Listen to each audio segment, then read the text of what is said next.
ETF index mutual funds నేర్చుకుని stock మార్కెట్లో రాణించాలనుకుంటున్నారా? వెంటనే ఈ నెంబర్కి కాల్ చేయండి.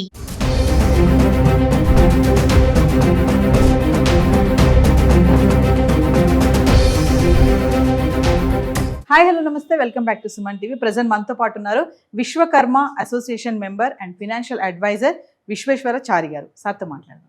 నమస్తే అండి. నమస్తే మేడం. సార్, ఇప్పుడు గోల్డ్ గురించి మాట్లాడుకుంటే గోల్డ్ బాండ్స్ కూడా ఉన్నాయి కదా. అవును మేడం. సో రీసెంట్ గా మరి April 1 నుంచి ఇవి రూల్స్ మారుతున్నాయని చెప్తున్నారు. ఏంటి అసలు రూల్స్ ఏంటి? సావరెన్ గోల్డ్ బాండ్స్ అని చెప్పేసి SGBs అంటారు.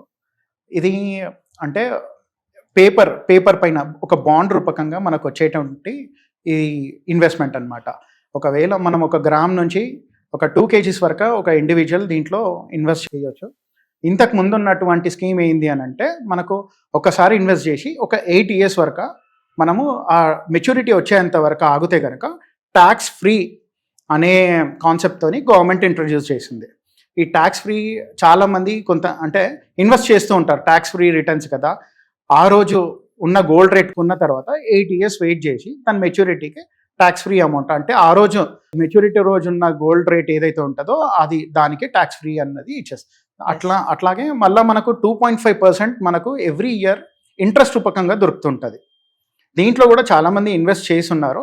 ఇంతకు ముందు ఉన్న సిచ్యువేషన్ ఏంటి అని అంటే, ఎవరైనా ఎప్పుడైనా అంటే ఈ ఎక్స్చేంజ్లో కానీ లేకపోతే బ్యాంక్స్లో అలా కొనుక్కుంటున్న వాళ్ళు వేరే వాళ్ళకి అమ్మితే కొనుక్కునేవాళ్ళు. అక్కడ వాళ్ళకు ట్యాక్స్ బెనిఫిట్ వస్తుందని చెప్పేసి కొంతమంది ఈ బ్లాక్ మార్కెట్లో కొంతమంది స్పెక్యులేటర్స్ ట్యాక్స్ ఫ్రీ కోసం అని చెప్పి ఈ గోల్డ్ బాండ్స్ కొన్న వాళ్ళ దగ్గర నుంచి తక్కువ రేట్లో కొనుక్కొని వాళ్ళు ట్యాక్స్ ఫ్రీ లెక్క కన్వర్ట్ చేస్తున్నారని చెప్పేసి ఈ వస్తున్నటువంటి కొత్త స్కీమ్ ఏదైతే ఉందో దాంట్లో ఎవరైతే ఫస్ట్లో ఇన్వెస్ట్ చేసి 8 years టెన్యూర్ మొత్తంలో కంప్లీట్ చేసి ఉంటారో వాళ్ళకి మాత్రమే ట్యాక్స్ ఫ్రీ ఉండేటట్టు గవర్నమెంట్ ఒకటి రూల్ తీసుకురావడానికి ప్రయత్నిస్తుంది.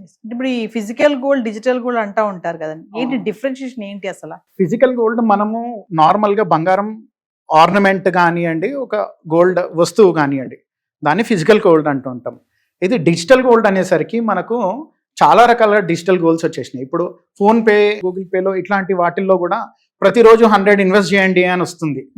అట్లాంటి దాన్ని డిజిటల్ గోల్డ్ అంటుంటాం. ఇప్పుడు ఏ రూపకంగా అయినా ట్రేడ్ ఎక్స్చేంజ్లో కానీ అది ఎలక్ట్రానిక్ గోల్డ్ అంటారో దాంట్లో కూడా ఇన్వెస్ట్మెంట్ చేస్తూ ఉంటారు. ఈ ఫిజికల్ గోల్డ్ దాంట్లో చాలామంది అంటే ఈ డిజిటల్ గోల్డ్లో మనము ప్రతి రోజు 100 రూపీస్ 200 రూపీస్ అక్కడ మళ్ళీ మీకు ఫిజికల్గా కన్వర్ట్ చేసి ఇవ్వడానికి చాలా అంటే GSTs అని అవన్నీ రూపకంగా చాలా మంది తక్కువ అంటే డిజిటల్ గోల్డ్ తీసుకున్న వాళ్ళు అమ్మేయడమే జరుగుతుంది. కాబట్టి వాళ్ళు కన్వర్ట్ చేసుకొని మళ్ళా ఫిజికల్గా తీసుకునే అంత పర్సంటేజ్ అయితే మనకు కనిపించట్లేదు. దాన్ని డిజిటల్ గోల్డ్. ఇప్పుడు గోల్డ్ బాండ్స్ పైన వచ్చిన ఈ కీలక ప్రకటన ఏదైతే ఉందో రేపు April 1 నుంచి మారుతున్నాయి అంటున్నారు కదండి, అయితే దీనివల్ల లాభాలు ఏంటి, నష్టాలు ఏంటి అసలు? లాభం అంటే మనకు ఒక లాంగ్ టర్మ్ టెన్యూర్, ఒక గోల్డ్ అనేది సెక్యూర్డే. అది మనం ఫిజికల్ రూపకంగా పెట్టుకుంటే కొంతమంది భయపడుతూ ఉంటారు. ఇక్కడ మనం బ్యాంక్స్లో అంటే అది ఒక పేపర్ గోల్డ్ అనమాట. సావరెన్ గోల్డ్ బాండ్ ఒక పేపర్, మీకు ఒక గ్యారంటీ అంటే గవర్నమెంట్ ఆఫ్ ఇండియా మీకు గ్యారంటీ ఇస్తుంది. కాబట్టి అది చాలామంది దాన్ని కొంతమంది ప్రిఫర్ చేస్తూ ఉంటారు. చేయొచ్చు, అది కూడా ప్రిఫర్ చేయొచ్చు. ఫిజికల్ గోల్డ్ తీసుకునే వాళ్ళు అక్కడ డిసడ్వాంటేజ్ ఏంది అని అంటే, మీరు మధ్యలో అమ్ముకోలేరు. ఆ 8 years టెన్యూర్ మీరు కంటిన్యూ చేయాల్సి ఉంటుంది. అదే ఫిజికల్ రూపకంగా కొంటే ఏమవుతుంది అని అంటే, మీరు ఎప్పుడైనా లిక్విడ్ క్యాష్ అవసరం పడితే మీరు గోల్డ్ లోన్ తీసుకోవచ్చు, లేకపోతే దాన్ని సేల్ చేసి మీకు అట్లాంటి ఇబ్బంది ఏం రాదనమాట.